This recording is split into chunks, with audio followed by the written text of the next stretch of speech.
12 জন বৈষ্ণবের মধ্যে একজন বৈষ্ণব ছিল মহাভারতে পিতামহ ভীষ্ম, যার নাম ছিল দেবব্রত। 12 জন বৈষ্ণবের মধ্যে তিনি একজন বৈষ্ণব।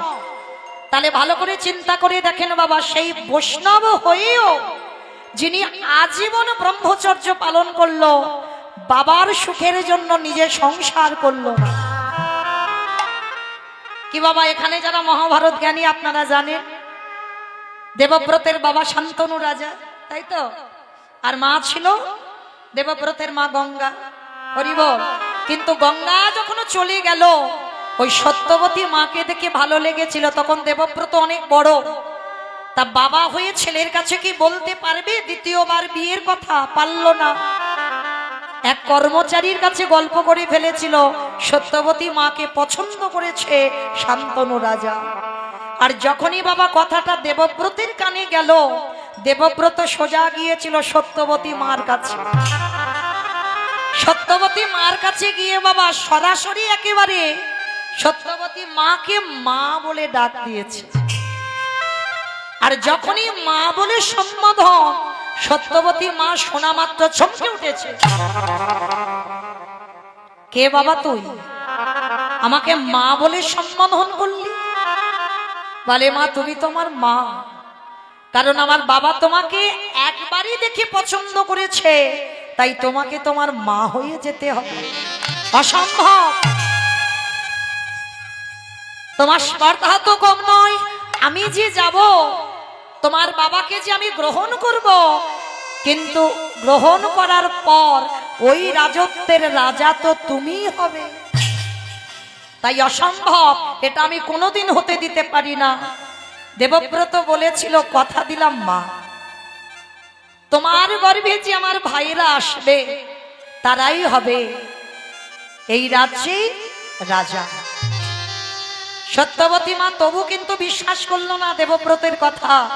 তখন শান্তনু রাজা পিতার চরণ ছুঁয়ে দেবব্রত কথা দিয়েছিল, পিতা, মা ভয় পাচ্ছে, আমি হয়তো রাজত্ব ছেড়ে দিলাম ভাইদের জন্য, আমার পরবর্তীতে আমার সন্তান যারা হবে তারা যদি এই রাজ্যের রাজত্ব চায়, তার জন্য তোমার সুখের জন্য পিতা আমি কথা দিলাম, আমি কোনোদিন সংসারই করব না। পারবে বাবা এ জগতে একটা সন্তান এত বড় পিতার জন্য ত্যাগ করতে? শান্তনু রাজা বলেছিল, অসম্ভব। খোকা, তুই আমার জন্য সংসার করবি না? না বাবা, সন্তান হয়ে যদি পিতার মুখে আমি হাসি দেখতে না পারলাম, তাহলে আমার তেমন সন্তান হওয়াই তো বৃথা। আমি চাই তুমি সুখে থাকো, আমি সন্তান হয়ে আমি পালন করব আমার কর্তব্য, আমি আজীবন ব্রহ্মচর্য পালন করব, আর আমার যে ভাইয়েরা হবে তারা হবে এই হস্তিনাপুরের রাজা। বাবাকে বিয়ে দিল দেবব্রত, আর সেই দেবব্রত সংসার না করেও মা নিজে কিন্তু ঘোর সংসারী হয়েছিল। ভাইদের জন্য নাতিপুতিদের কোলে পিঠে করে মানুষ করেছে পিতামহ ভীষ্ম। করেনি মা? দুর্যোধন ওরা 100টা ভাই, আর এরা 5 পাণ্ডব, এটা তো দাদুই তো মানুষ করেছে ওদের। তাহলে সংসার না করে আজীবন ব্রহ্মচর্য পালন করলো। কি বাবা, কলিতে তো সন্ন্যাস নিষিদ্ধ, তাহলে সন্ন্যাস তো হবে না, কিন্তু সন্ন্যাস না করেও সংসারে থেকে বৈরাগ্য পালন করা যায়। কি বাবা আপনারা জানেন মা, সংসারে থেকে বৈরাগ্য পালন করতে হবে কিরকম? এই বিষয়সু অনাসক্তি, মানে কোন বিষয়ের প্রতি বাবা যেন আমার লালসা না জন্মায়। বিষয় মানে কি বুঝছি আমরা? জায়গা জমি, টাকা পয়সা, ঘর বাড়ি, এগুলো কি বিষয় বলছে? না, এগুলো কি শুধু বিষয় বললো না। যেদিন তোমার জিহ্বার বিষয় চলে যাবে, যেদিন তোমার শ্রবণের বিষয়, দেখার বিষয়, স্পর্শের বিষয়, চিন্তার বিষয়, কোন বিষয়? যেমন ধরুন মা, যেদিন আমার জিহ্বার লালসা চলে যাবে। অনেকে আছেন মা, সেই রবিবার হবে, স্বামী হয়তো সারা সপ্তাহ কাজ করে, সেই রবিবারটা ছুটি পায়, আর রবিবার হলে একটু মাংস ঝোল মাছের ঝোল হলে যেন ভালো হয়। কি মা আছে না অনেক বাড়িতে আছে তো? তাহলে এই যে রবিবার হলে যে ভালো রান্না করে খাবো, যারা ভক্তি জীবনে নেমেছো বাবা, এই ভালো রান্না হবে, অনেক ব্যঞ্জন হবে, অনেক অন্ন ব্যঞ্জন হবে, এই ভাবনা তাদের থাকে না। তাদের জিহ্বার লালসা চলে যায়। কলির মানুষ অন্নগত প্রাণ, কোন রকমে একটু আলু সিদ্ধ অন্ন হলেই বাবা বের হয়ে যায়। যেদিন তোমার মনে এটা এসে যাবে, জিহ্বা থেকে সব লালসা চলে যাবে, সেদিন জানবে তুমি জিহ্বার বৈরাগ্য হয়ে গেল। যেদিন তোমার এই কর্ণ বাবা কোনো আজে বাজে কথা শুনতে ভালোবাসবে না, কোথায় ধর্ম আলোচনা হচ্ছে, কোথায় কৃষ্ণ নাম হচ্ছে, সেই দিকে তোমার কান ধাইয়ে যাবে, সেদিন জানবে তোমার কানের বৈরাগ্য হয়ে গেল। যেদিন তোমার দৃষ্টি অন্য কিছু জিনিস দেখতে ভালো লাগবে না, কোথায় আছে ভক্ত চরণ, কোথায় সাধুগুরু বৈষ্ণব, কোথায় ভগবানের মূর্তি আছে, সেই দিকে তোমার চোখ যাবে, সেদিন জানবে তোমার চোখের বৈরাগ্য হয়ে গেল। যেদিন তোমার অঙ্গ স্পর্শ থেকে চলে যাবে, মানে তোমাকে কে পুরুষ পরশ করলো, কে নারী পরশ করলো, কোনো অনুভূতি হবে না, অনুভব হবে না, সেদিন জানবে তোমার এই দেহের বৈরাগ্য হয়ে গেল। আর যেদিন তোমার মন সব চিন্তা থেকে দূরীভূত, আজ আছি, আজ কৃষ্ণ ভজন করব, রাত্রিবেলা ঘুমাবো, সকাল যে হবে এটা কি কেউ বলতে পারবো মা?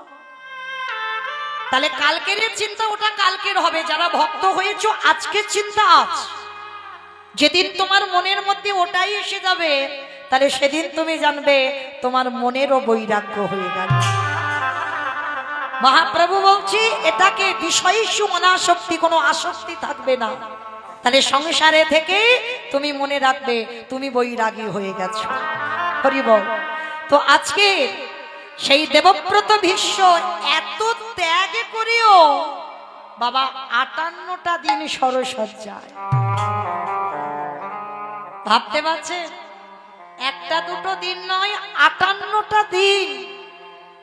ভালো করে ভাবেন মা, পায়ে যদি একটা সুখ্যাতি সূক্ষ্ম কাঁটা ফোটে আমাদের কি রকম হয়? ব্যথা লাগে না? পা একেবারে টনটন করে ব্যথা, পা ফেলতেই পারবে না, মানে কাঁটাটা চোখে দেখা যায় না মা, একেবারে সূক্ষ্ম। কাঁটাটা যখন পায়ে থেকে বের করে দেবে, তারপরে দেখবে 2-4 দিন এখনো পায়ে ব্যথা। তাহলে কীর্তনের জায়গায় বসেছেন বাবা, পরীক্ষিতের জায়গায় বসেছেন, একটু হৃদয়ঙ্গ করে। একটা কাঁটা ফুটলে যদি আমাদের অত ব্যথা হয়, আর 58টা দিন ভীষ্মের সর্ব আগে অঙ্গে আছে তীর গাঁথা, আর তীরের আগা দিয়ে, মানে ওই তীরের যে ফলা আছে, রক্ত ঝরে ঝরে পড়ছে। কতটা যন্ত্রণা বলেন তো বাবা। দেবব্রত এত কষ্ট পাচ্ছে, চোখের দুটো কম দিয়ে একটা একটা করে জল টোপে টোপে পড়ছে, কাঁদছে আর বলছে। কৃষ্ণকে প্রশ্ন করলো, কৃষ্ণ আমি স্বরের উপরে শয়ন করে 100 বছরের চিন্তা করলাম, কৃষ্ণ আমি তো 100 বছরে কোনো অন্যায় করিনি।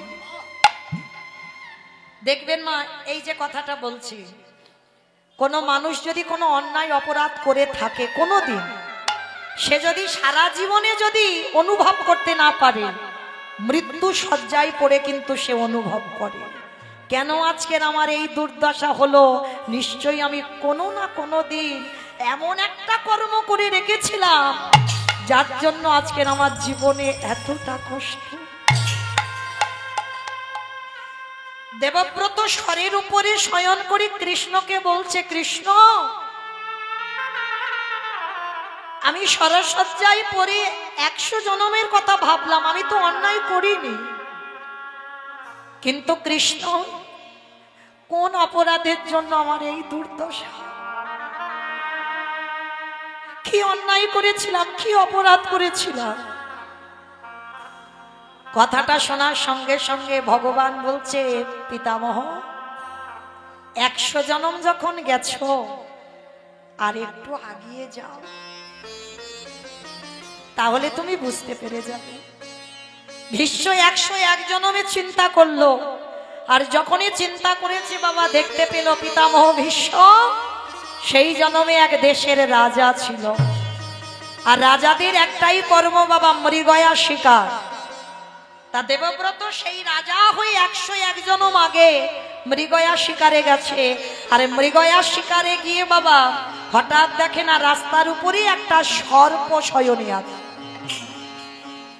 বাবা সর্পটা কিন্তু অন্যায় করেনি, সে তার ধর্ম করে যাচ্ছে, সে তো অন্যায় করেনি, সে তো তার ছোবলও দেয়নি, কামড়ায়নি, রাস্তায় তার আশ্রয়, রাস্তায় শয়নে আছে।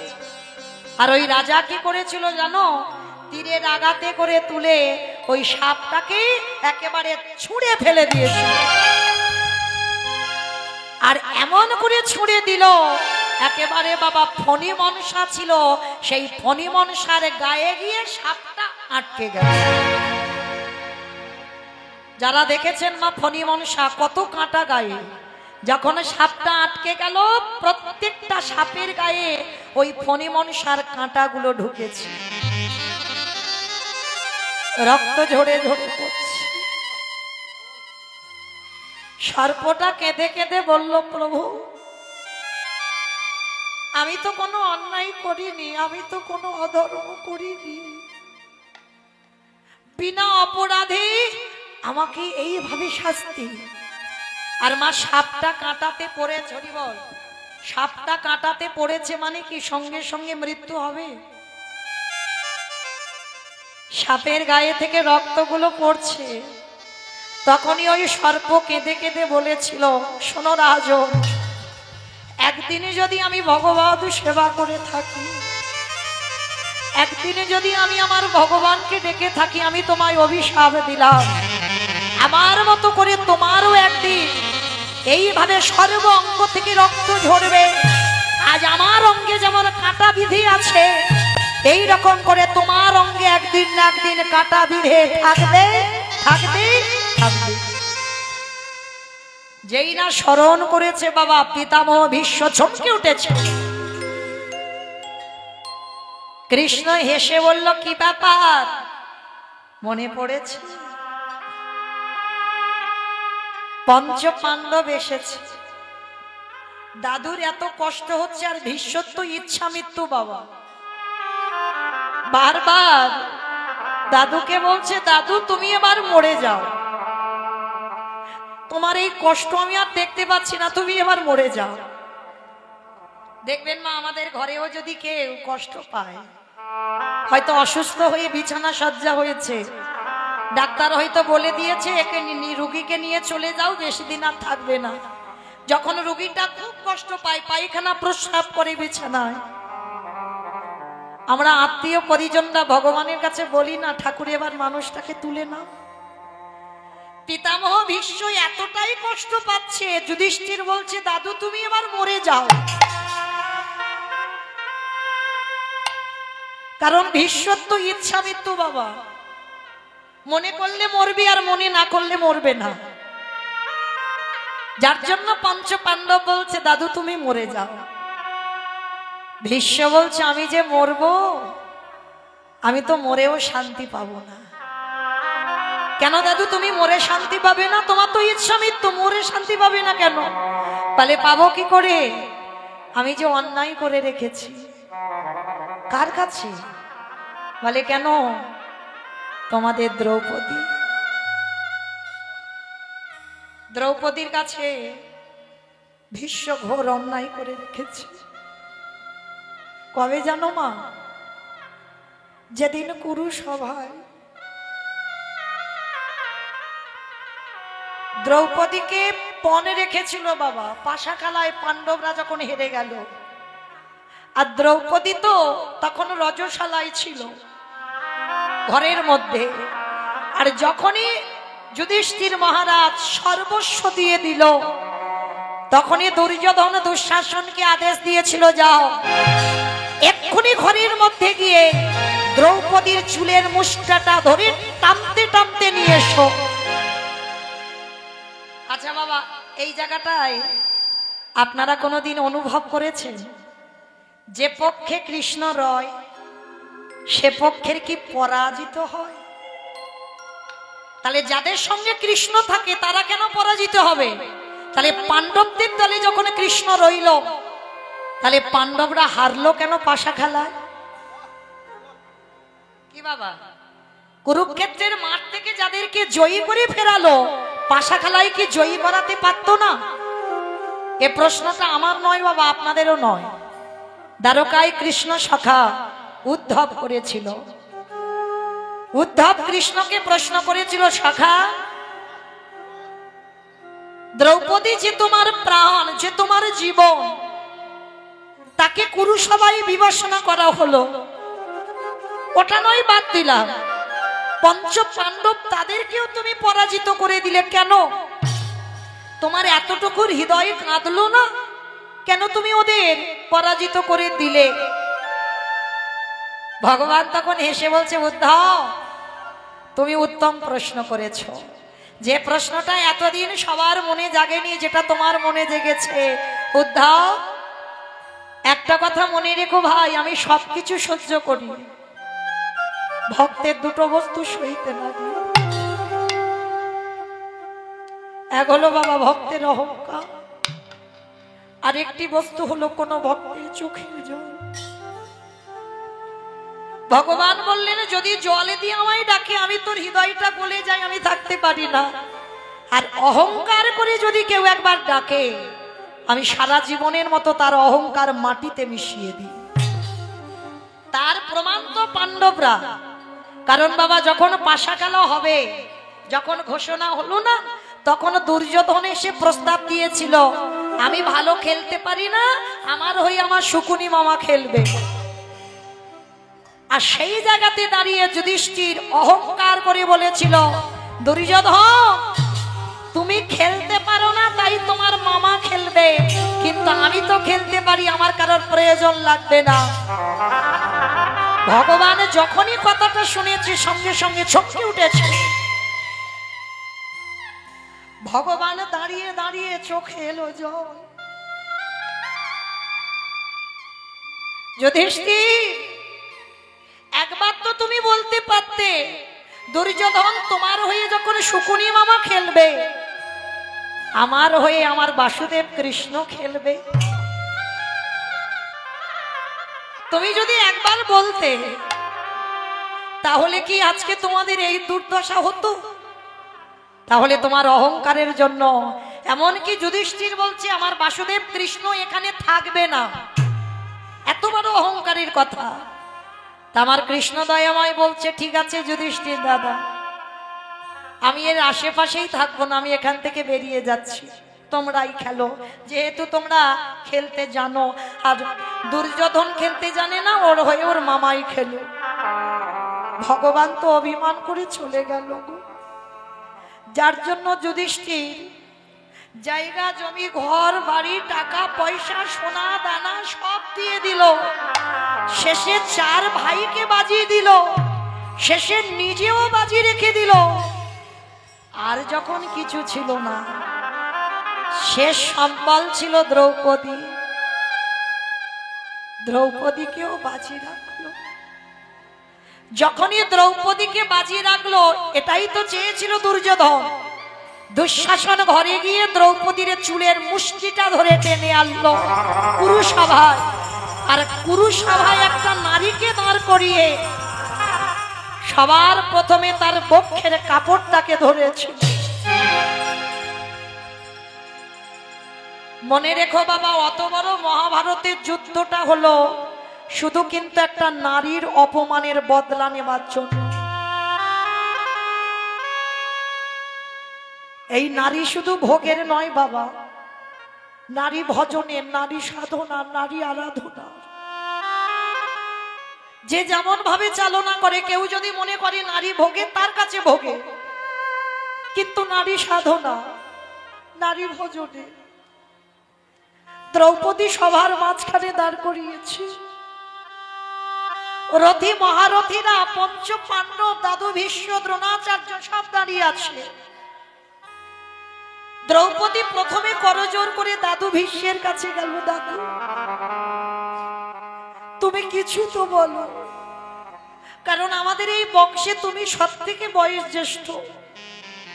তুমি যদি একবার বলো যে আমাদের বাড়ির কুলবধূ দ্রৌপদী, এটা অন্যায়, এটা পাপ, এটা অধর্ম, কিছু তো বলো দাদু। দ্রৌপদী কাঁদছে। দাদু ভীষ্ম মাথাটা নিচু করে কাঁদছে, কিন্তু কিছু বলতে পারছে না। কারণ বলবে কি করে বাবা, পাণ্ডবরা তো হেরে গেছে, বলার তো কিছু জায়গা নেই। তারপরে গুরুদেব দ্রোণাচার্যের কাছে গিয়েছে। গুরুদেব, আপনি তো কিছু বলেন। একটা নারীর যদি সম্মান চলে যায়, সমাজে আর নারী বলবে না, আপনি কিছু বলেন। দ্রোণাচার্য মাথা নিচু করে কাঁদছে। এইবার পাঁচটা বীরেদের মতো স্বামী দাঁড়িয়ে আছে। দ্রৌপদী করজোড় করে ধুলাই পড়ে বলছে, স্বামী, আমি তো তোমাদের পাঁচজনের স্ত্রী, কেউ তো অন্তত আগে আসো আমার সম্মান রক্ষা করবার জন্য। পঞ্চ পাণ্ডব মাথা নিচু করে নিল। কিন্তু মা, এখানে কি দ্রৌপদীর ভুল হয়নি বাবা? যাকে ডাকলে প্রথমবারই কাজ হবে, তাকে কি একবারও মা দ্রৌপদী ডেকেছে? কোনদিন দুঃশাসন দ্রৌপদীর বক্ষের কাপড় ধরতে পারত না যদি প্রথমবারেই আমার কৃষ্ণ সখাকে স্মরণ করত। করলো না। স্বামীদের কাছে সাহায্য চাইলো, করতে পারলো না। দাদুর কাছে সাহায্য চাইলো, সাহায্য করলো না। গুরুদেবের কাছে চাইলো, গুরুদেব কিছু করতে পারলো না। এটাই বাস্তবে হয় বাবা। মহাভারত মানে তো সমাজ শিক্ষা, এটা বাস্তবে হয় না?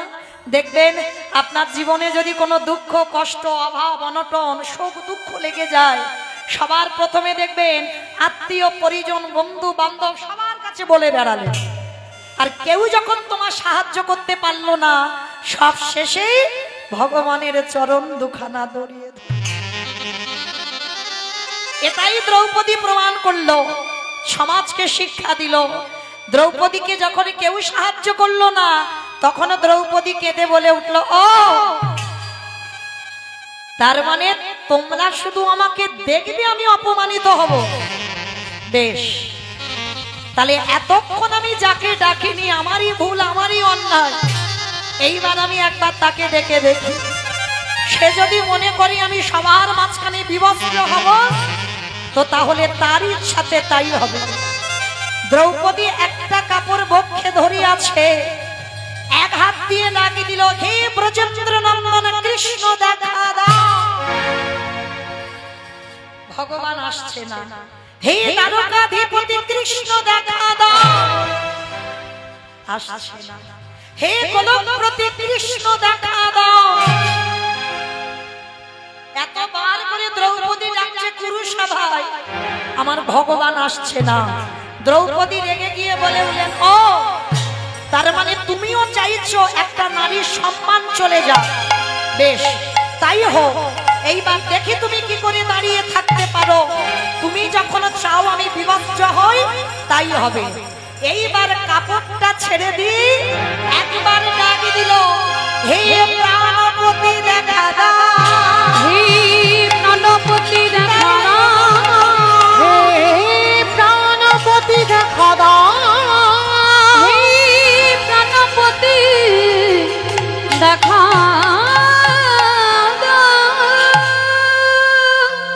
যেই না বলল প্রাণপতি দেখা দাও, ভগবান আঙুল থেকে কাপড়টা খুলছে। এতটুকু ভগবানের যদি ভেবে থাকো, ভগবান তোমার জন্য ভাববে। কাপড়টা খুলে দ্রৌপদীর কাপড় যেখানে শেষ, কারণ ওই কাপড়টা তো কৃষ্ণের আঙুলে আমার দ্রৌপদী বেঁধে দিয়েছিল। সেই বাবা যেদিন শিশুপাল বধ হয়েছিল, ওদিকে আর যাবো না বাবা, অনেকটা হয়ে যাবে সময়। বলবো আবার যদি কোনোদিন দেখা হয়। এখানে রাখি। এইবার সেই আঙুল থেকে কাপড়টা খুলে দ্রৌপদীর কাপড়ে জুড়ে দিল। আর যখনই জুড়ে দিয়েছে, দ্রৌপদীর তো রক্ষার মালিক এসে গেছে। কি গো, তোমার জীবনে কষ্ট হবে, জড় জগতে কেউ কিছু করতে পারবে না, করবার মালিক তো সে। তার চরণ যত তাড়াতাড়ি ধরবে, কৃপা তত তাড়াতাড়ি।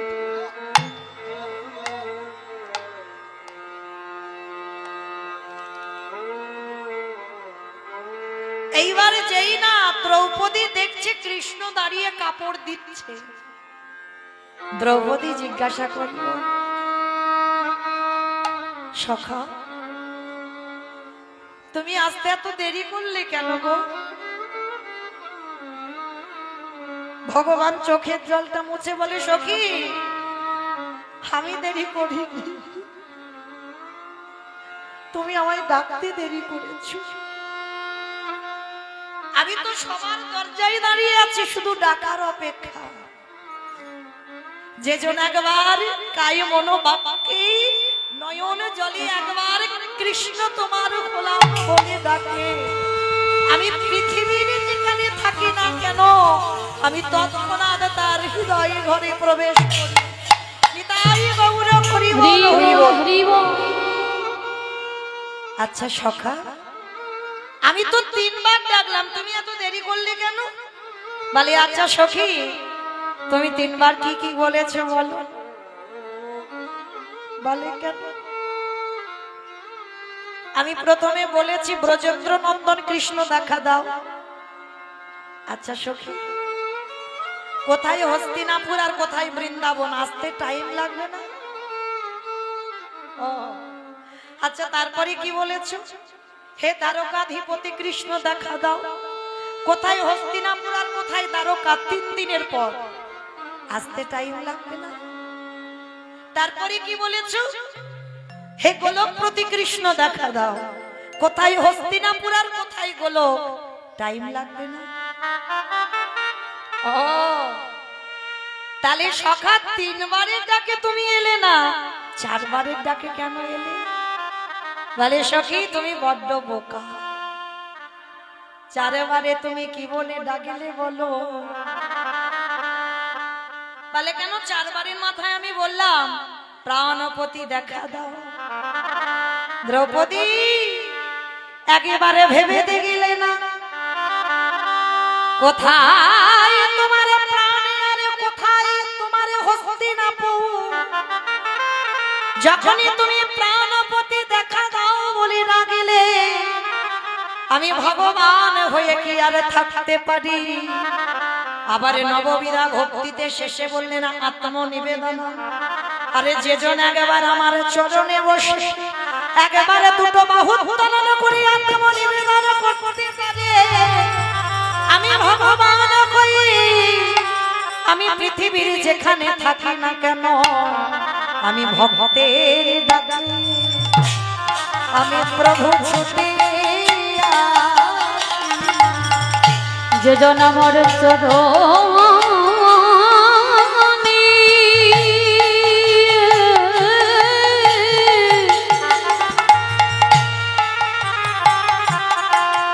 যেজন এই চরণে সবে সপে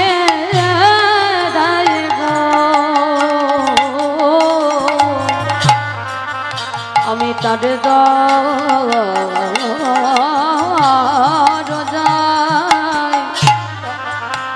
দয়াল হয়ে ছুটে আসে।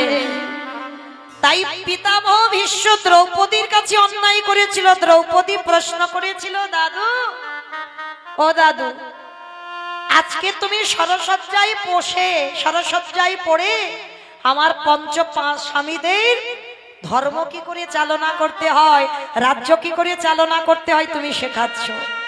আর সেদিন তোমার ধর্মজ্ঞানটা কোথায় ছিল? যেদিন আমার বস্ত্রহরণ হলো, তখন ভীষ্ম বলেছিল, দ্রৌপদী সেদিন আমি কিছু বলতে পারিনি, কেন জানো? সেদিন আমি দুর্যোধনের অন্নে প্রতিপালিত হচ্ছিলাম। আরে দুর্যোধন ছিল অসৎ ব্যক্তি। আরে যেজন অসৎ ব্যক্তির সঙ্গ করিবে, যত তুমি ধর্ম চালনা করো না কেন, ওই অসৎ সঙ্গ করতে করতে, অসৎ ব্যক্তির অন্ন সেবা করতে করতে দ্রৌপদী আমার শরীরের রক্তবিন্দুগুলো পাপী হয়ে গেল। ওই জন্য বাবা আমাদের গৌরীয় বৈষ্ণবদের আদেশ আছে যে বিষয়ে অন্ন পাওয়া নিষিদ্ধ। যারা ঘোর বিষয়ী, মানে সারাদিন বিষয়ের চিন্তা, মানে টাকা জমাতে হবে, ছেলে পুলে ভালো থাকবে, একটা ভালো ঘর বানাতে হবে, একটা লজ তৈরি করতে হবে, যারা সর্বদাই এর মধ্যে ডুবে থাকে, ভগবান বলছে যারা বিষয়ের মধ্যে থাকে তাদের যত না পাপ হবে, যারা বিষয়ের ভাবনা ভাবে তার থেকে বাবা তার 1000 গুণে পাপ হবে। এই ভাবনা ভাবাটাই অপরাধ। তাহলে আজকের ভীষ্ম প্রমাণ দিল বাবা দুর্যোধনের অন্ন খেয়ে পাপ হয়ে গেছে, তাই তো সেদিন সৎ কথা বার হয়নি। তা দ্রৌপদী বলছে আজকের কি করে বার হচ্ছে দাদু? বলে দ্রৌপদী তীরের আগা থেকে রক্তগুলো ঝরে ঝরে, মানে শরীরে যত বদ রক্ত ছিল সব বেরিয়ে গেছে, আর এখন যতটুকু রক্ত আছে এটা সতের রক্ত, আর সতের রক্ত আছে বলে আমার মুখ থেকে সৎ কথা বার হচ্ছে।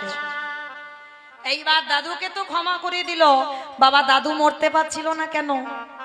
দক্ষিণায়ন চলছিল, আর দক্ষিণায়ন চলাকালীন যদি কোনো ব্যক্তি মারা যায় তাকে বাবা আবার মনুষ্য জীবনে আসতে হবে, আর উত্তরায়ণ চলাকালীন যদি কেউ স্বাভাবিকভাবে দেহ ত্যাগ করে তাকে দেহ এই মনুষ্য লোকে নয়, তাকে দেব লোকে যেতে হবে। তা ভীষ্ম তো জানে দক্ষিণায়ন চলছে, আমি এখন মরবো না, মরতে হলে উত্তরায়ণে গিয়ে মরবো। তা যেই না উত্তরায়ণ পড়লো, কৃষ্ণ বুঝতে পেরে গেছে ভীষ্ম এবার দেহ ত্যাগ করবে। তা যুধিষ্ঠির বলছে দাদু এবার মরে যাও। বলে মরবো কি করে? যারে আসবার কথা ছিল সে তো এখনো এলো না। বাবা শেখে ওই যে বাঁকা করে মাকা হাতে কালো শশী বলেছিল ভীষ্মের মৃত্যুর সময় আমি সরসজ্জার পাশে দাঁড়াবো, ভগবানে দাঁড়ায় আছে। ভীষ্ম সরসজ্জায় পরে মাথাটা তুলে দেখলো কৃষ্ণ দয়াময় আছে। কিরে বাইরে কেন? দরজা খোলা, ভিতরে আয়। কারণ ভীষ্ম তো যেমন তেমন ব্যক্তি নন।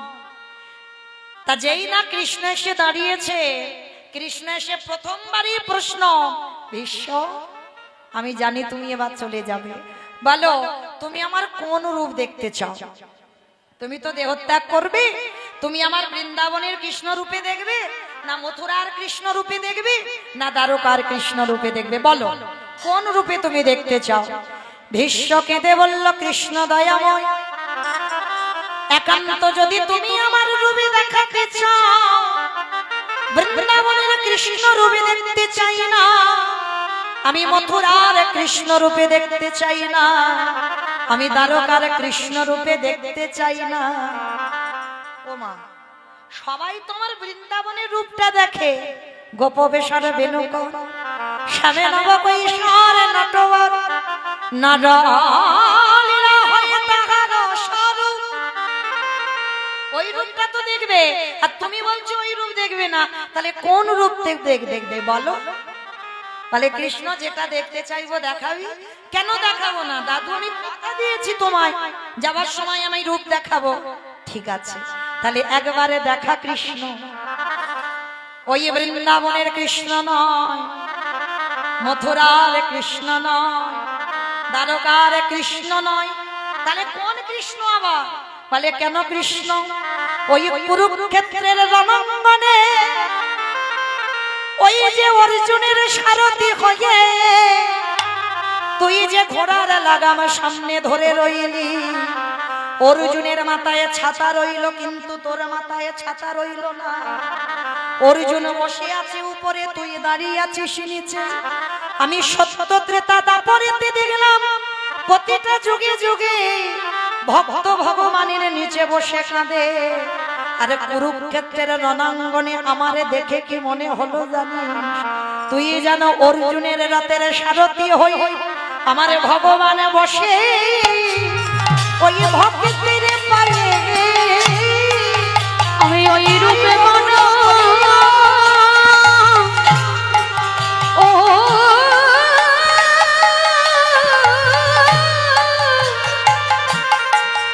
আমি ওই রূপে মন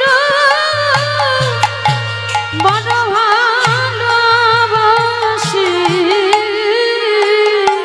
যেন ভগবান বাসে ওই ভক্তে পায়ে। ওরে কৃষ্ণ রে ওরে কৃষ্ণ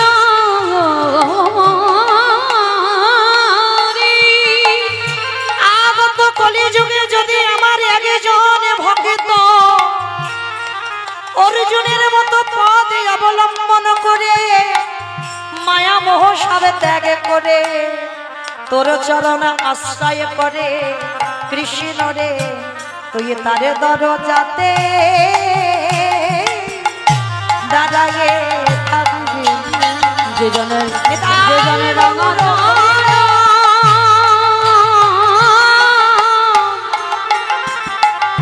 যে জনের রঙা চরণ সারে করেছে তুই তার দরজায় বসে থাকবি। আসতে তাহলে বাবা সেই রূপ দর্শন করতে করতে আজকের পিতামহ ভীষ্ম দেহত্যাগ করেছিল।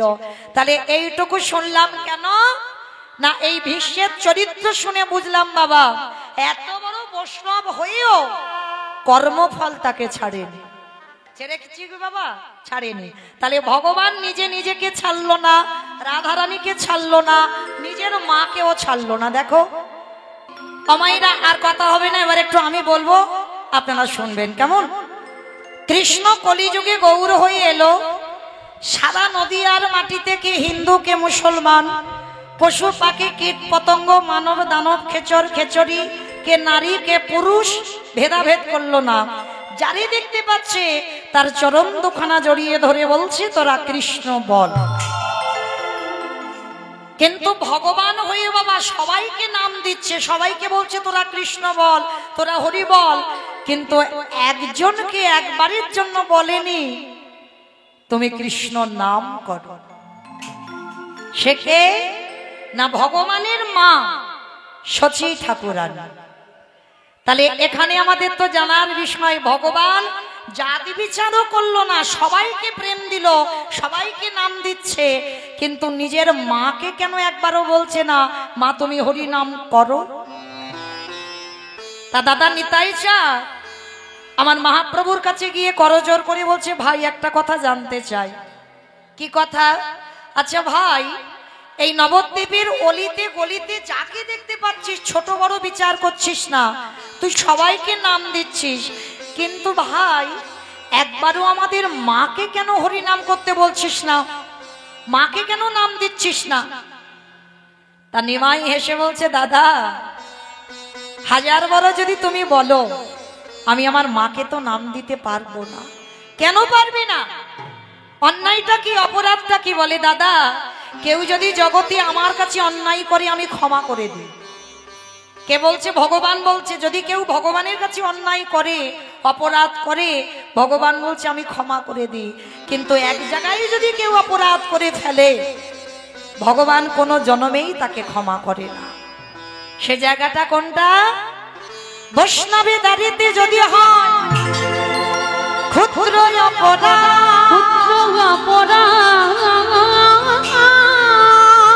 মহা মহা ভজনেতে ওরে যায়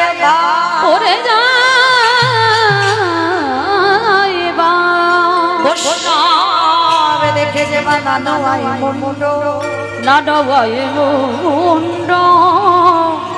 তার মুন্ড পড়ে যায় নরকের কুণ্ড। বৈষ্ণব অপরাধ করে যে গঙ্গা স্নানে যায় পতিত পাবনী গঙ্গা তারে রেখে দূরে সরে যা। তাহলে মহাপ্রভু নিজের মুখে বলছে, দাদা আমার কাছে কেউ অন্যায় করলে আমি ক্ষমা করে দেব, কিন্তু বৈষ্ণবে দাঁড়িতে যদি কেউ ক্ষুদ্র অপরাধও করে তার মহা মহা ভজন থাকলেও সব ভজন বিফল হয়ে যাবে। আর দাদা আমার মা তো ঘোর অন্যায় করে রেখেছে।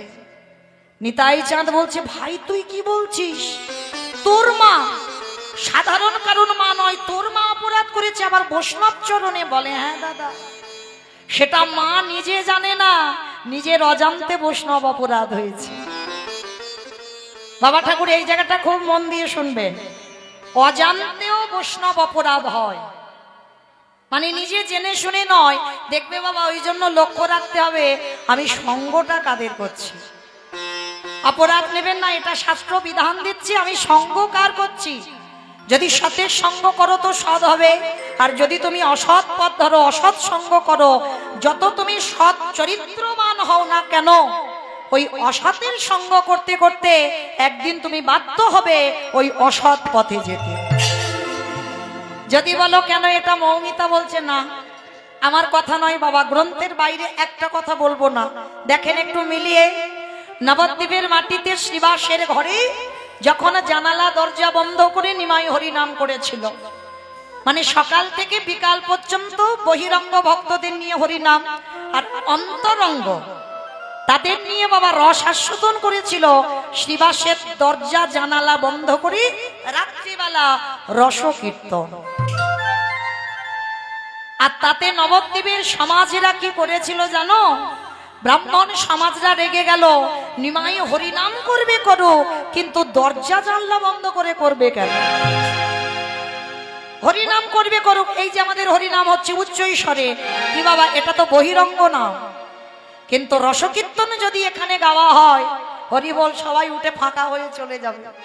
কারণ রসিক ভক্ত তো সবাই নয়, কারণ রসিক ভক্ত হলে বাবা তবে তো রসকীর্তন হবে।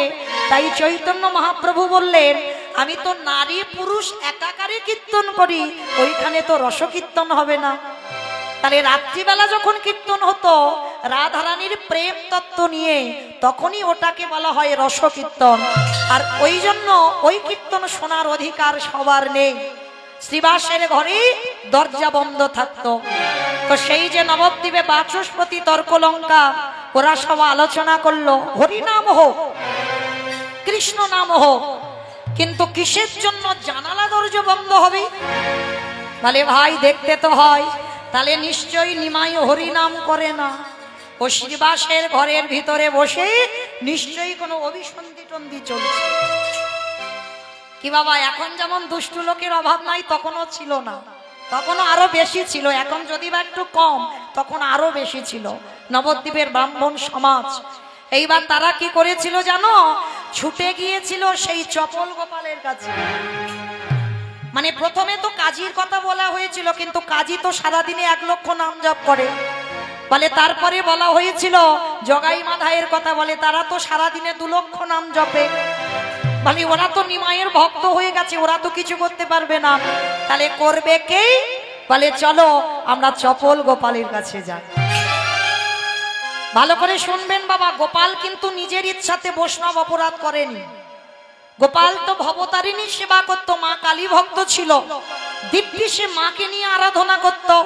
আর যখন ওই নবদ্বীপ থেকে ব্রাহ্মণরা গিয়ে কানে এমন লাগালো, তখনই তো গোপাল রেগে গিয়ে ভাবলো, না এটা তো ঠিক নয়, হরি নাম করবি, আমি যেমন কালী মায়ের নাম করি এটাও একটা নাম, তাহলে নিমাই কৃষ্ণ নাম করবি ওটাও একটা নাম, কিন্তু দরজা বন্ধ করবে কেন?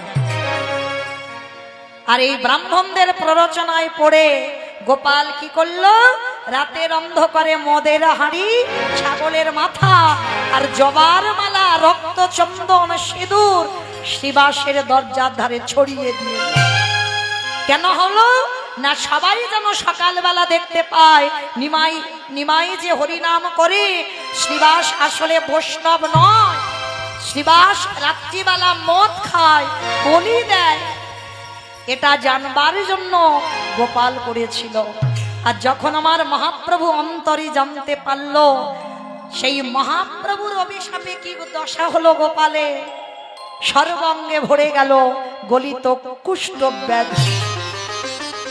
এমন ব্যাধি হলো দুবার থেকে স্ত্রী নিস্তারিণী দুবার থেকে বের করে দিল। কিন্তু গোপাল নিজের ইচ্ছাতে নয় বাবা, লোকের প্ররোচনায় পড়ে বৈষ্ণব অপরাধ হয়েছে। তাই সবার চরণ ধরে বলি যাব আমি, এমন সঙ্গ করো যেন তুমি বৈষ্ণব অপরাধী হয়ে যেও না। কত বলবো বাবা, ভুরি ভুরি প্রমাণ আছে। সেই যে নবদ্বীপের মাটিতে সচিমা অপরাধ করেছিল, বৈষ্ণব অপরাধ। কি বাবা, যেখানে ছিলাম আবার সেখানে ফিরে এলাম তো, মনে পড়ছে? বেশ। নিতাই চাঁদ বলছে, ভাই কি অন্যায় করেছিল মা? বলে কেন দাদা, তোমার মনে নেই মা যে অন্যায়টা করেছিল কার কাছে জানো? ত্রিলোকের যিনি সব থেকে বড় বৈষ্ণব। বাবা, ত্রিলোকের বড় বৈষ্ণব কে? পরম বৈষ্ণব বাবা ভোলানাথ। হরি বল। আর ওই ভোলানাথের সেবা কিন্তু আমার কৃষ্ণ করে। যেমন আমরা কৃষ্ণ পূজা করি আর কৃষ্ণ পূজা করে ভোলানাথে। তার মানে কত বড় বৈষ্ণব দেখেন। কারণ ভগবান বলেছে না, আমা হতে নাম বড়, নাম হতে ভক্ত বড়, ভক্ত হতে ভক্তের পদধূলা আরো বড়।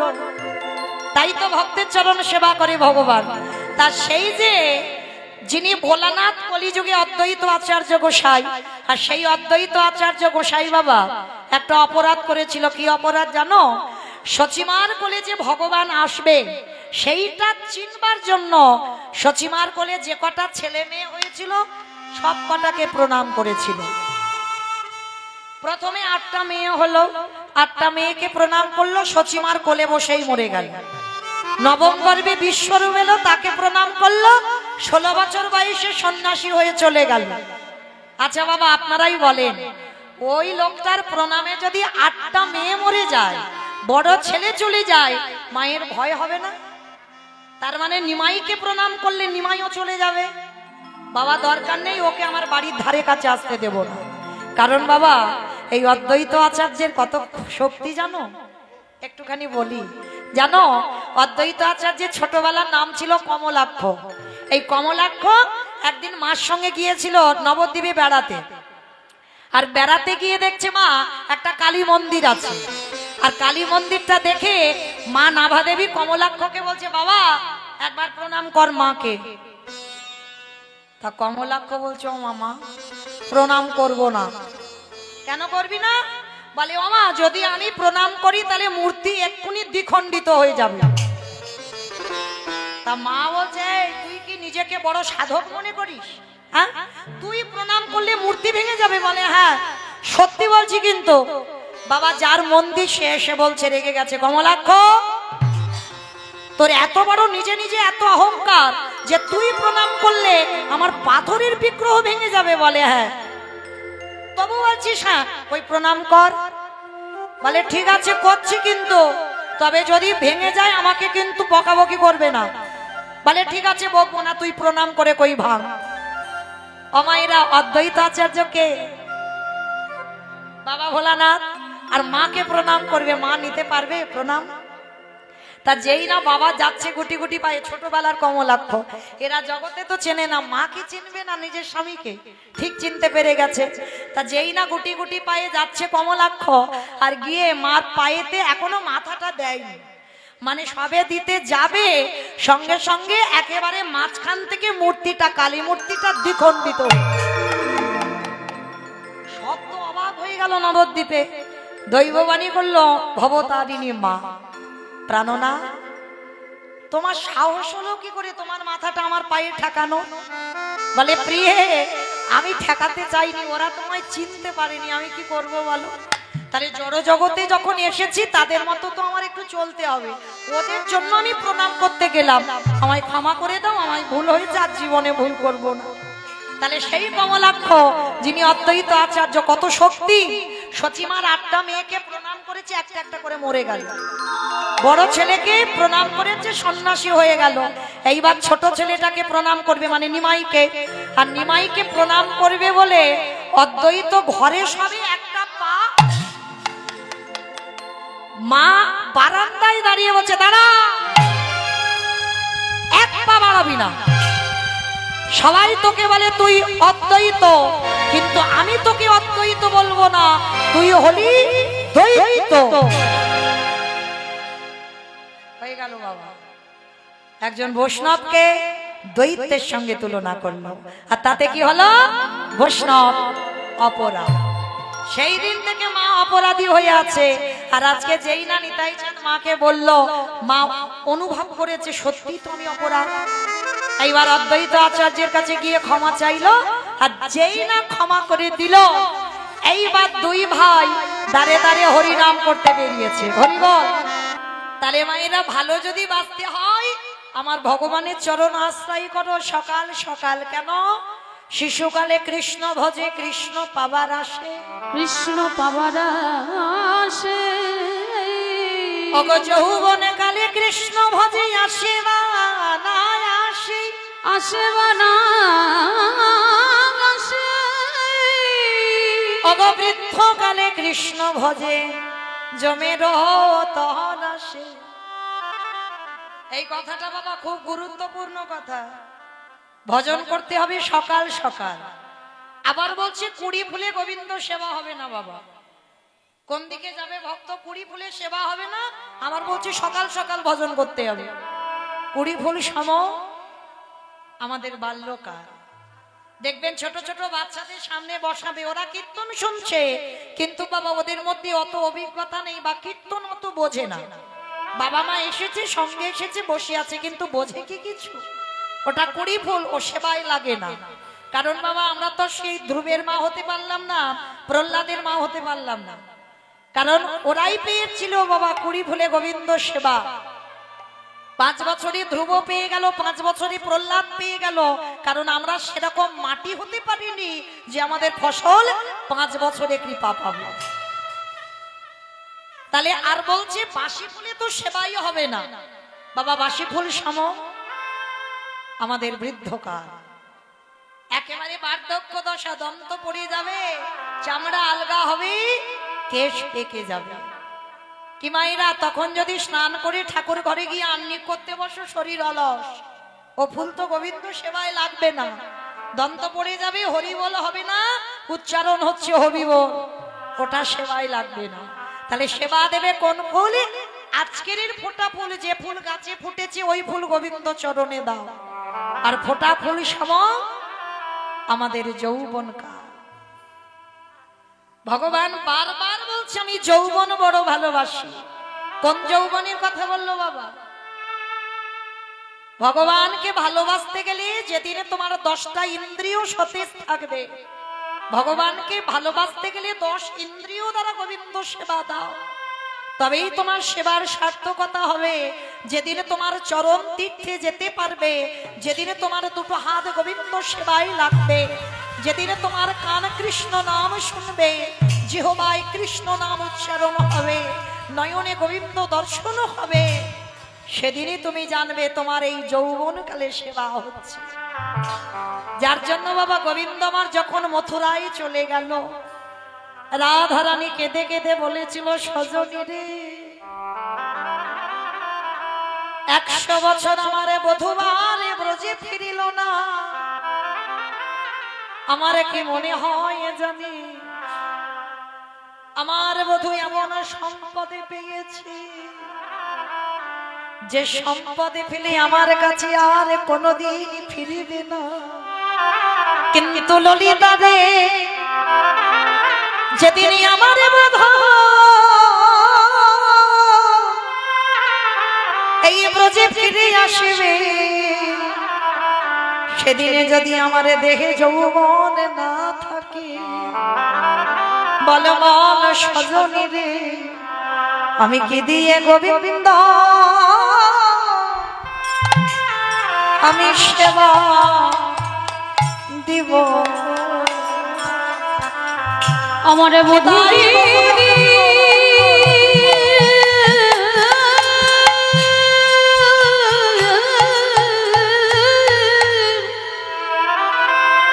যেদিন আসবে আমি কি দিয়ে গোবিন্দ সেবা দেব? আমার বধূ দিদি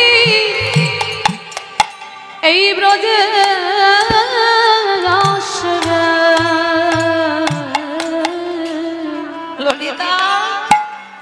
রে ললে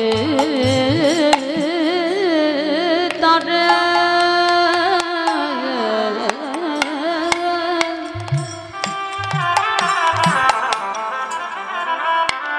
আমি কি দিয়ে গোবিন্দ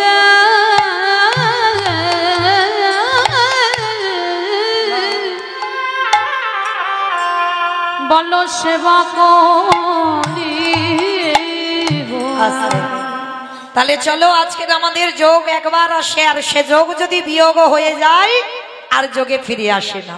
তাহলে চলো আজকে সবাই যখন আমরা একত্রিত হয়েছি মা সন্ধ্যাবেলায়, আর এই সন্ধ্যাবেলায় আমরা সবাই যাব কিছুক্ষণের জন্য শ্রীধাম নদিয়া নবদ্বীপ ধাম। কারণ বাবা নদিয়ায় না গেলে কীর্তন হবে না, ও যত বড় বড় কীর্তন নিয়ে আসুক না কেন, আগে আমার দুটো ছেলেকে ডাকতে হবে। তবে আমার ছেলে নয়, ভুল বললাম, আমাদের, তাই না? এক হলো আমার নিতাই চাঁদ, এক হলো আমার গৌর চাঁদ।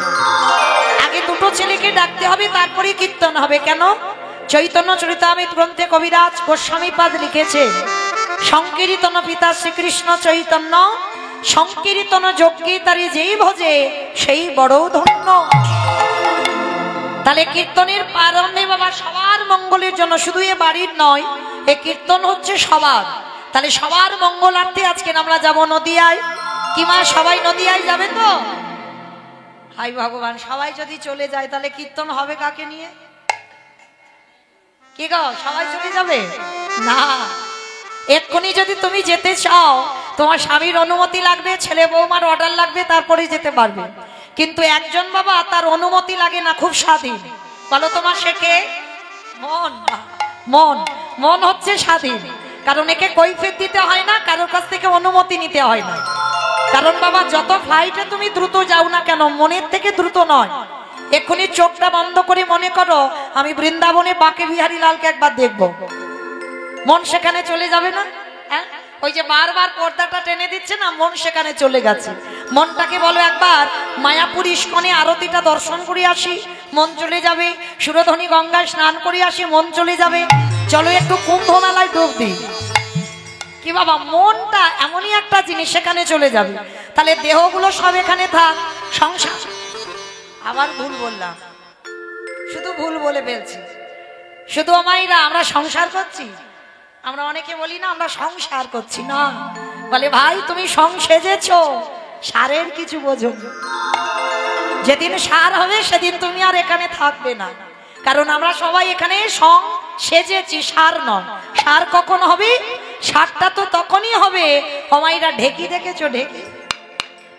ঢেকিতে দুইজন পাত দেয়, তাই তো? আর একজন ঢেকির গড়ের কাছে বসে, আর গড়ের কাছে বসে কি করে, একবার করে ধানটা হোক আর চালটা হোক একবার করে ঘুরিয়ে দেয়।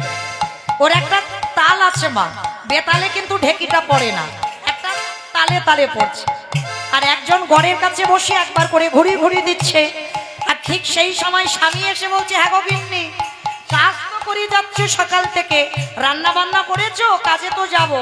বলছে স্বামী আজকের আমি একটু কাজে আছি, তুমি একটু বেড়ে খেয়ে নাও, ওই তো টেবিলে রাখা আছে।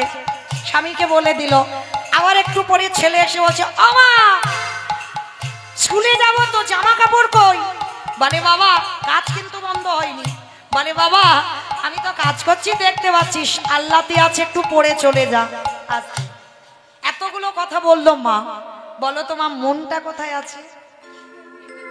রাধে রাধে। ঢেকি গড়ের দিকে, ঠিক তদ্র ওই ঢেকির গড় সমান গোবিন্দ চরণ। এই সংসার জীবনে যারা খাবো ডুবো খাচ্ছি, এই দেহ দিয়ে স্বামী সেবা করো, এই দেহ দিয়ে ছেলে পুলে মানুষ করো। কিন্তু খবরদার মন যেন স্বামীর দিকে না যায়, মন যেন ছেলের দিকে না যায়। মনটা ঢেকির গড় সমান গোবিন্দ চরণে রেখে দাও। আর এইভাবে যে জন সংসারে ডুব দিতে পারবে, তারই অচিরে কৃষ্ণ প্রাপ্তি হবে। কৃষ্ণ সেবা করলি অচিরে কৃষ্ণ প্রাপ্তি হবে।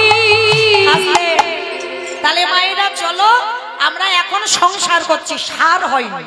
আর সার যেদিন হবে সর্বস্ব ত্যাগ করে নিতাই গৌর হরি বল বলে চলে যাব। তাহলে চলো আমাদের মনগুলো নিয়ে যাই একটু নবদ্বীপ। কি মাইরা যাবো তো? সত্যতে নারায়ণ, ত্রেতাতে রাম, দাপরে কৃষ্ণ, কলিতে হলো গৌরাঙ্গ। আর যেদিন আমার গৌর এলো, কৃষ্ণ তো গৌর হলো। আর যেদিন এসেছিল নদীয়ার ভাবটা কেমন ছিল? আজ নদী উদয়গিরি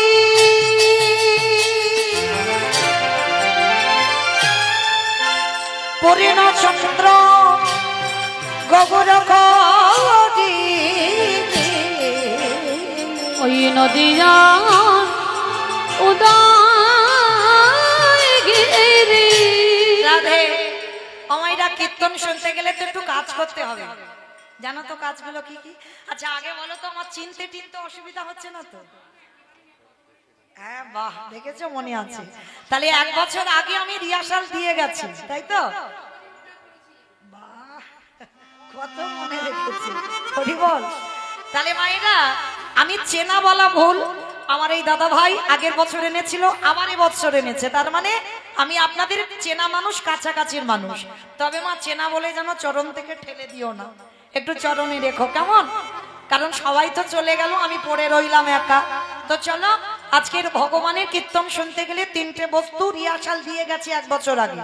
শঙ্করধ্বনি, উলুধ্বনি, আর যাদের যাদের হাত আছে, যারা বাড়িতে রেখেছো বলবো না, যারা হরিবাসরে এনেছো, কিমা সবার হাত আছে তো বাবা? যাদের আছে কই একবার দেখাও। নিতাই গৌর প্রেমানন্দে হরি ওম, হরি ওম। বাহ, কই এবার একটু উলুধ্বনি দিয়ে দেখাও। আজ নদী গা উদয়গিরি আমার গোনারি গোনা গোনা গোনা উলুধ্বনি, উলুধ্বনি। গোনারি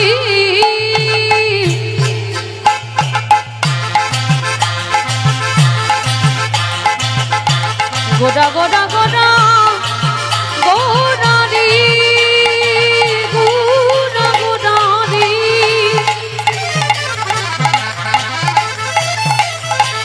ওই নদীয়ার চাঁদ গড়া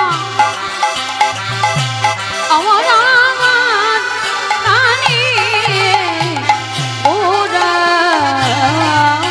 আজ নদিয়ায় উদয়গিরি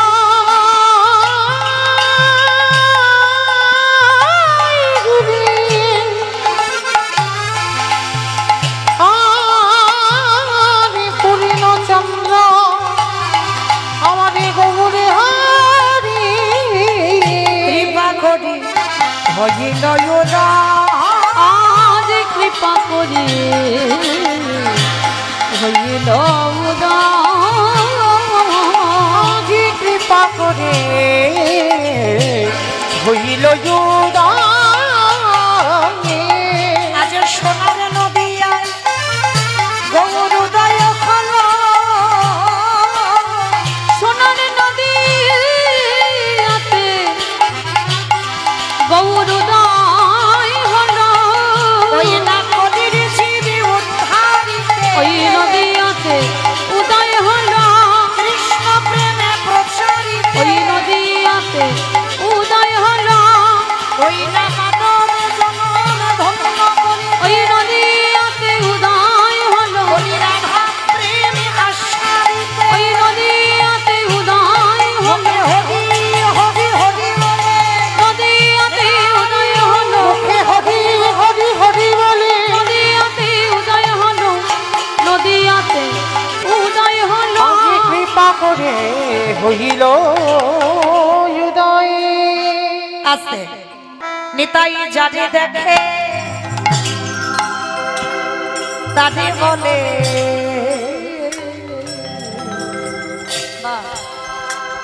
দন্তে তৃণ ধরি ধরি রে মাইরা উলুধ্বনি, উলুধ্বনি। নেতাই যারে দেখে তারে বলে আজ দন্তে তৃণ ধরি ধরি রে আস্তে বাবা ঠাকুর তৃণ মানে কি? খড়। তৃণ মানে নাকি খড়? মানে দেখেছো খিচুড়ি স্কুলে যাই না। তৃণ মানে ঘাস। ভালো করে শুনবেন না, এই বৈষ্ণব পদাবলীগুলো এগুলো কোনো বানানো গান নয়, আমাদের মহাজনী পদাবলী। মানে এগুলো শুনলেই বাবা ভজন হয়ে যাবে। হ্যাঁ, তা এই যে নিতাই চাঁদ দাঁতে ঘাস নিয়েছে। আচ্ছা বাবা, এর একটা কিরকম মতো শুনতে লাগছে না? দাঁতে ঘাস নেবে কেন? কথা বলবে বল, হরিনাম করবে করুক, কিন্তু দাঁতে ঘাস নেবে কেন? কারণ আছে। কারণটা কি জানো? এইটা আমরা অনেকে জানি না বাবা। এই যেমন আমাদের সমাজে একটা নিয়ম আছে। কি নিয়ম? যেমন আমি মৌমিতা, আপনারা বসে আছেন অনেক গুণী ব্যক্তি, অনেক গুণী মানুষ, অনেক গুরুজন, আমার থেকে অনেক জ্যেষ্ঠ বা জ্যেষ্ঠা। তাহলে আপনাদের সঙ্গে আমি যখন কথা বলবো, মা কথা বলার আগে কিন্তু আমার ভাবটা যেন একটু নত ভাব হয়। মানে অহংকার চিন্তিতে, মানে সবার সামনে মাথা তুলে কথা বলা, এটা আমার সমাজে নিয়ম নয়। তুমি কীর্তনিয়া হয়েছে বলে মাথা তুলে কথা বলবে না, তোমার ভাবটা যেন একটু নত ভাব হয়, কেমন? এটা আমার সমাজের নিয়ম। আর যে মানে মানে বাবা, যে না মানে তার ব্যক্তিগত ব্যাপার। কিন্তু মহাপ্রভুর আমলে একটা নিয়ম আছে। কি নিয়ম? না, গুরুজনদের সামনে যদি তুমি দাঁড়াতে কিছু বলো, বলার আগে তোমার দাঁতে একটা ঘাস নিতে হবে। আর দাঁতে ঘাস না নিলে কি বুঝবে গুরুজনেরা?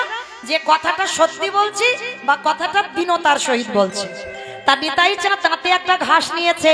ঘাস নিয়ে কি করছে জানো? নবদ্বীপের অলিতে গলিতে নিতাই যারে দেখে তার পদ ধরে বলে, আস্তে, তোদের ঘরে আমি বাসন মেজে দেব। আমার মৌমিতা বলছে না, নিতাই চাঁদ বলছে, তোদের ঘরে আমি পাটনা বেটে দেব, তোদের ঘরে আমি রান্না করে দেব, তোরা যা বলবি আমি তাই শুনবো। তবে তোদের একটা কাজ করতে হবে। কি কাজ? তোরাই আমারে, তোরা আমারি, তোরাই আমারে কিনে গেলা কিনে না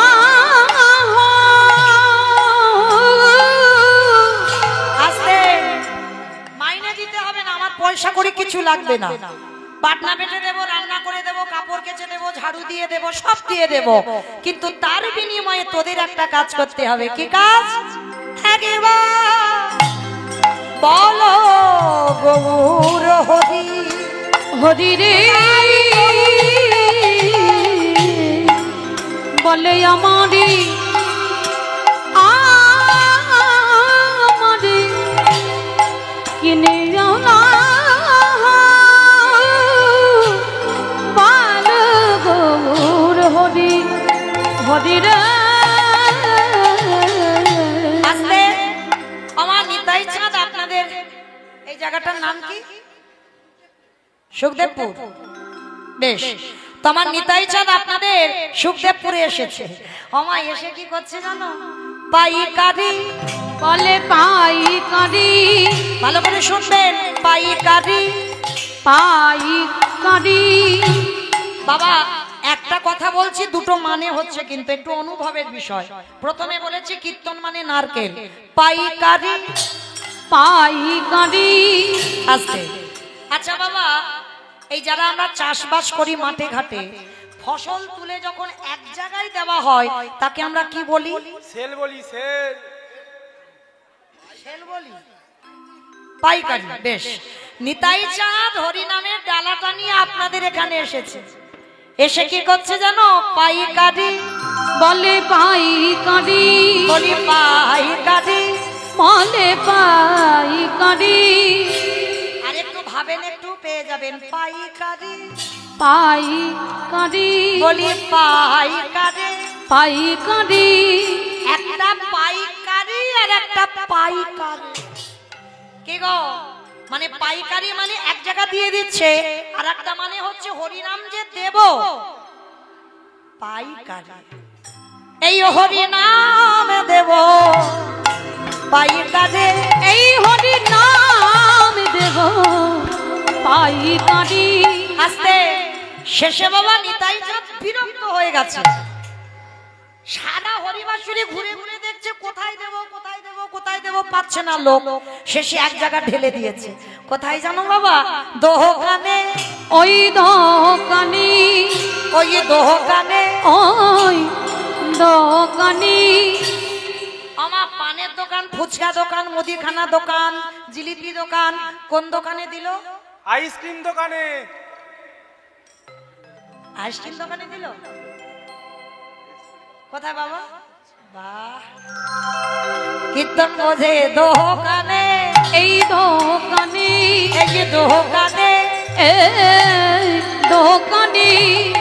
যারা দোকান খুলে বসে আছে, হরি নাম দিল দোকানে, যারা দোকান খুলে বসে হরি নাম দিল দোকানে। এত বলি নিতাই চাঁদ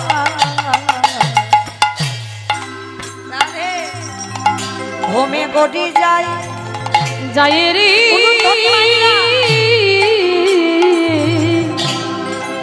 এত বলি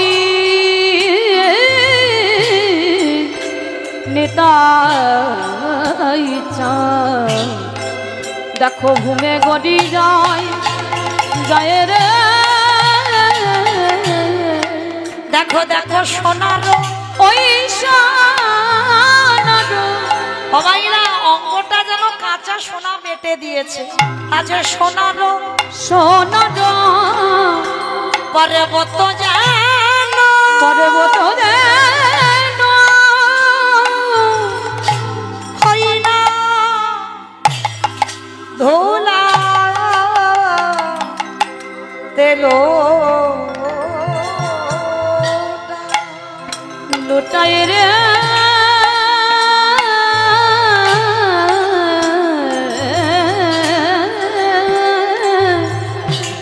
দেখো সোনার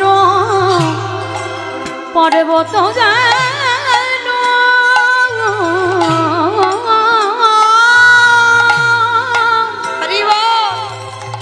আজ ধুলাতে লুটাই, লুটাই রে। তোরা কে কি নিবিয়া, তোরাকে কি নিবে আবার দুটো মানে হচ্ছে দেখেন, কে কি নিবিয়া, তোরাকে কি আর কে নিবি। নিবে ওগো গোলকে গোলকে এলো অমূল্য তোরাকে কি নিবে দারে দারে বিলাইছে, নামে দাঁড়ে দাঁড়ে বিলাইছে, দয়াল দারে দারে বিলাইছে, দাঁড়ে দাঁড়ে বিলাইছে। ওই না গোলকের অমূল্য ধন, নামে দাঁড়ে দাঁড়ে বিলাইছে, বলি গোলকের অমূল্য ধন, দাঁড়ে দাঁড়ে বিলাইছে, বলি প্রেমে দাতা নিতাই চাঁদ, দাঁড়ে দাঁড়ে বিলাইছে। যে দেখনি দেখে না, বলে যে দেখনি দেখে না, যে দেখনি দেখে না, বলে যে দেখনি দেখে না, বলি এমন জনম হবে না ভাই, যে দেখনি দেখে না, এমন দেহ পাবে না ভাই, যে দেখনি দেখে না, হরি হরি হরি বলে, যে দেখনি দেখে নাও গো, হরি হরি হরি বলে, দেখনি দেখে নাই গো, হরি হরি হরি বলে, দেখনি দেখে নাও গো, হরি হরি হরি বলে, দেখনি দেখে নাও গো, যে দেখনি দেখে না। আহা সোনার পর্বত যেন ধুলাতে লুটাই রে, ধুলাতে লোটা হেন অবতারি যারে রতি না জন্মি, রতি না জন্মে ভগদান আসিল চন বলে, সেই পাপি এলো আর গেল। এলো আর গেল। দাস লোচন বলে সে পাপি এলো গেল রে লোচন বলে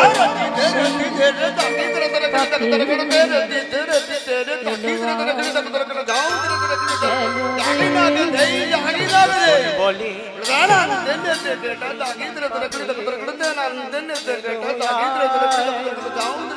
গেল রে লোচন বলে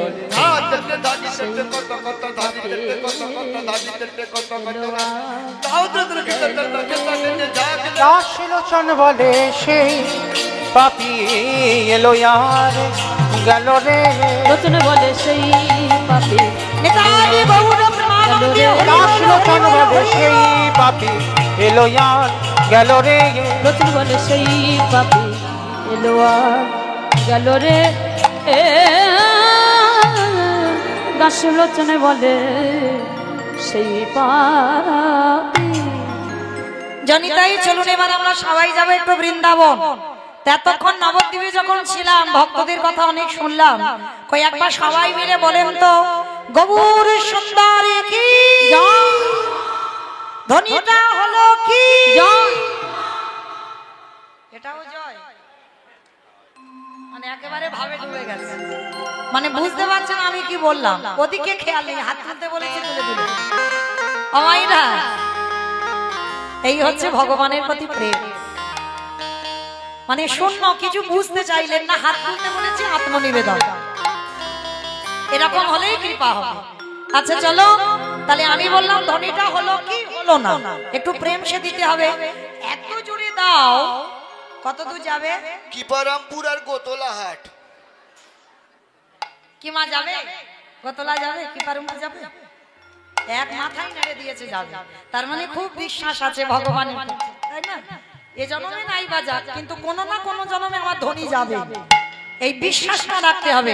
কই তোলো তো দেখি আমার সবাই একবার নিতাই চাঁদ গৌর চাঁদের মতো দুটো হাত, সবাই আমার দাদা ভাই বাবা ঠাকুর ভাইরা যারা যারা আছেন সবাই একসঙ্গে দেখো আমার নিতাই চাঁদ গৌর চাঁদ সর্বক্ষণ কিরকম তুলে আছে, কই ভাইরা এবার সবাই দেখি হাত দুটো তোলো সবাই। ও মা ওই জায়গাটা ধসে গেল কেন? কই তোলো দেখি সবাই, সম্পূর্ণ অর্ধেক নয়, সবাই সম্পূর্ণ। আর যে দাদা ভাইরা রাস্তার উপরে দাঁড়িয়ে আছো বাদ কেন, তোলো দেখি সবাই একসঙ্গে, যারা দাঁড়িয়ে আছেন সবাই একসঙ্গে বলো গৌর সুন্দরী কি নবদ্বীপে ধামে কি সচিনী নন্দনে কি বিষ্ণু প্রিয়া কি নিতাই চাঁদি কি ভক্তবৃন্দ কি হরিবাসন ধামে কি সাধু গুরু বৈষ্ণবে কি আপন আপন গুরু চরণে কি কমিটি নায়ক বাবু কি হরিনাম যজ্ঞ কি আজকের আনন্দ কি মহাপ্রসাদ কি নিতাই গৌর প্রেমানন্দে। আমার হাতটা একটু ব্যথা করলো না? ব্যথা করে না তো? যাই হোক, কিন্তু একটা ব্যায়াম হয়ে গেল। চলো এবার একটা ভজন গাইতে গাইতে একটু বৃন্দাবনে যাই, একটা ভজন হোক, বেশ চলো। আমি আর আমার সম্প্রদায় নয়, সবাই যাব, কেমন? ওই একটু উলুধ্বনি দাও। বৃন্দাবন ধামিয়া পার জপে যা রাধে রাধে ও রাধে বেলি সরকার জপে যা রাধে রাধে বৃন্দাবন ধাম अपार जपे जा राधे राधे राधे अलबेली सरकार जपे जा राधे राधे ও রাধে বেলি সরকার জপে যা রাধে রাধে ओ राधे अलबेली सरकार जपे जा राधे राधे जपे जा राधे राधे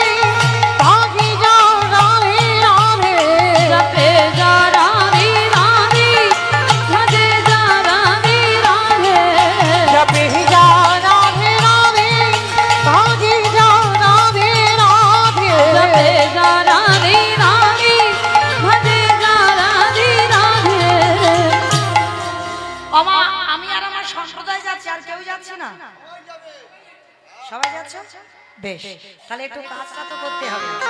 কই দেখি সবাই একটু আরেকবার এই কান মুলে বলছি, মা কালীর দিব্যি আর বলবো না, এইবারটা শেষ, সত্যি বলছি। কই দেখি হাত দুটো তোলো তো দেখি সবাই।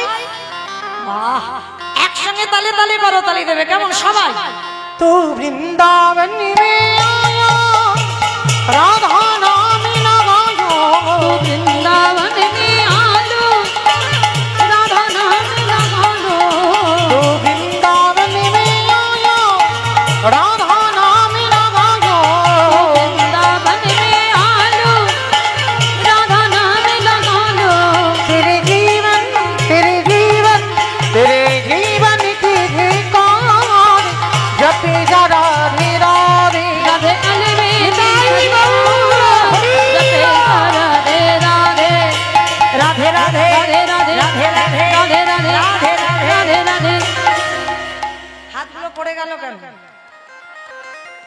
কি গো, এই যারা আমার ভাইরা ইউটিউব করছে না, ওরা তো দুদিন পরেই ছাড়বে, ঘরে বসে বসে দেখতে পাবে আজকের কারার কীর্তন। তাহলে তখন তো বোঝা যাবে কার হাত উঠেছে আর কার ওঠেনি। কই দেখি সবাই আবার হাত দুটো তোলো, প্রত্যেকের হাতগুলো ভালো করে দেখাবে তো ভাই, যেন ঘরে বসে দেখতে পাই। কেমন? জয় জয় রাধে রাধে राधे राधे राधे राधे राधे राधे वृंदावन में राधे राधे गोवर्धन में राधे राधे निधोवन में राधे राधे गली गली में राधे राधे स्नान गली में राधे राधे मान गली में राधे राधे बरसाना में राधे राधे राधा कुंड में राधे राधे श्याम कुंड में राधे राधे हरिद्वार में राधे राधे जोर से बोलो राधे राधे धीरे से बोलो राधे राधे काले वन में राधे राधे कमल वन में राधे राधे ऊंचारा में राधे राधे बरसाना में राधे राधे प्रेम से बोलो राधे राधे भाव से बोलो राधे राधे जोर से बोलो राधे राधे बाके बिहारी वृंदावन धाम अपार जपे जा राधे राधे राधे अलवेली सरकार जपे राधे राधे ओ जपे जा राधे राधे ओ जपे राधे राधे ओ जपे जा राधे राधे प्रेम से बोलो राधा रानी की जय বাবা জয়টা ঠিক হলো? হলো না তো, দেখেছো আমি বলবো কি, বাবারাই তো বলে দিচ্ছে হলো না। আচ্ছা মা, হ্যাঁ সবাইকে বলতে বলছি তো। তো মা, এটা কি সুখদেবপুর বললে? রামকৃষ্ণপুর সুখদেবপুর। আচ্ছা, আপনাদের এখানে শাশুড়ি বৌমাতে ঝগড়া টগড়া হয় না? বাবা আপনারা বলেন, ওরা বলতে পারবে না। হয় কি হয় না? হয় না? হয় হয় না? বেশ, আচ্ছা যখন হয় না তাহলে দেখি একবার ধ্বনিটা দাও তো দেখি একবার জোর করে বলো রাধা রানী কি জয় তার মানে হয়। বাড়লো কি করে ধ্বনিটা? তার মানে হয়। বৃন্দাবন ধাম কি জয় বৃন্দাবনেশ্বরী কি জয় যমুনা মাইয়া কি জয় নন্দগাম কি জয় উচাগাম কি জয় দর্শনম কি জয় ভক্তবৃন্দ কি জয় হরিবাস ধাম কি জয় মহাপ্রসাদ কি জয় আজকের আনন্দ কি জয় নিতাই গৌর প্রেমানন্দ। হরি চলো আজকে আমরা পৌঁছে গেলাম বৃন্দাবন। আর বৃন্দাবনে গিয়ে বাবা, বৃন্দাবনে অনেক অনেক মন্দির আছে, মানে মন্দিরের শেষ নেই। সারা দিন ঘুরে ঘুরেও বাবা, মাসের মাস থাকলেও বাবা মন্দির শেষ করতে পারবে না, এত এত মন্দির। তো আজকে আমরা আস্বাদন করব বৃন্দাবনের মাটিতে ভগবানের একটা মন্দির আছে।